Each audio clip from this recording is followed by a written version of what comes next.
Good morning, student. Today I am going to explain exercise 12.5 of mathematics from chapter 12 practical geometry. Okay, students, question number 1. Construct the following angles by using protractor. Protractor का use करके आपको ये सभी angles draw करने हैं 40 degree 75 95 130 degree 38 degree and 67 degree. Okay, तो student protractor से कैसे एंगल को ड्रॉ किया जाना चाहिए ये मैं प्रीवियस एक्सरसाइज में 2-3 वीडियो में एक्सप्लेन कर चुका हूँ. ओके क्लास, तो इसे एक्सप्लेन करने की ज़रूरत नहीं है और बाकी मैंने इसे ड्रॉ कर दिए हैं, फिगर ड्रॉ कर दिए हैं, ये आप देख लीजिए. ठीक है, कोई प्रॉब्लम होती है तो ऑनलाइन क्लास में पूछिए. ठीक है, इसमें कोई प्रॉब्लम होनी नहीं चाहिए. Now question number 2. Construct an angle with a measure of 80 degree using compass bisected. एक एंगल कंस्ट्रक्ट करना है 80 डिग्री का.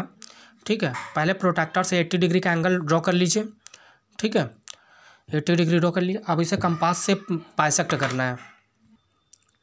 ओके स्टूडेंट, इस एंगल जो 80 डिग्री एंगल दिया हुआ जैसे प्रोट्रैक्टर से ड्रॉ किया, अब इसको बाई कंपास इसको बाइसेक्ट करना है. ठीक है, तो बाइसेक्ट करने का ये तरीका है, मैंने बताया है. यहाँ पे कंपास के नीडल को रखते हैं और ठीक है एक आर्क लेते हैं, एक आर्क ऐसे लेते हैं. ठीक है, किसी भी रेडियस का आर्क ले सकते हैं. हमने यहाँ पे आर्क ले लिया. अब इस यहाँ पे कंपास को रखा, फिर से एक आर्क यहाँ से लिया. ठीक है, फिर इधर एक आर्क लिया और फिर यहाँ से कंपास रखा और फिर से इधर से एक आर्क लिया. ठीक है, तो इस तरह से ये एंगल ड्रॉ हो जाएगा. और जो ये आर्क्स का जो इंटरसेक्शन पॉइंट होता है, इसी इंटरसेक्शन पॉइंट को पॉइंट एक्स से ज्वाइन करा दिया, तो ये हो जाएगा इस एंगल का बाइसेक्टर. ठीक है, बाइसेक्टर है तो उसको क्या कहते हैं, 2 इक्वल पार्ट में डिवाइड करेगा, तो 80 डिग्री को 40-40 में डिवाइड कर देगा. ओके, नेक्स्ट है question number 3. Make an angle ABC of 180 degree by protractor. Bisect this angle by using compass. ठीक है, एक एंगल 180 डिग्री का एंगल ड्रॉ करना है, तो 180 डिग्री एंगल को बाइसेक्ट करना है. आप पहले 180 डिग्री जो है तो वो स्ट्रेट एंगल होता है, वो स्ट्रेट लाइन पे बनता है. तो आप एक लाइन ड्रॉ कर लोगे तो उसी पे जो एंगल बनेगा 180 डिग्री हो जाएगा. ठीक है, तो इसके लिए आपको एक लाइन ड्रॉ करनी होगी. लाइन ड्रॉ कर दी और इस पर कोई भी हर किसी भी पॉइंट पे 180 डिग्री का एंगल है. तो सपोज कि यहाँ पॉइंट बी है, इस पर 180 डिग्री का एंगल है. अब इसको बाइसेक्ट करना है, तो बाइसेक्ट करना है तो इसको बाइसेक्ट कर लिया. यहाँ पे कंपास की नीडल को ऐसे रखा. ठीक है, यहाँ पे एक आर्क लिया, इधर से एक आर्क लिया, किसी भी रेडियस का इधर आर्क लिया, इधर भी लिया, और यहाँ कंपास की नीडल रखा, फिर इधर भी दोनों तरफ आर्क लिया. दोनों जो आर्क का इंटरसेक्शन पॉइंट होगा उसे ज्वाइन करा दिया. तो ये जो अब इंटरसेक्शन पॉइंट को ज्वाइन कराने से जो लाइन ड्रॉ होती है वो इस एंगल का बाइसेक्टर होगी और इसको 2 इक्वल पार्ट में डिवाइड करेगी. इट मीन्स 90-90 में डिवाइड करेगी. तो ये 90 डिग्री का एंगल यहाँ पे बनेगा. इस तरह से ये क्या हो जाएगी, ये परपेंडिकुलर हो जाएगी. So it will B perpendicular bisector of this angle.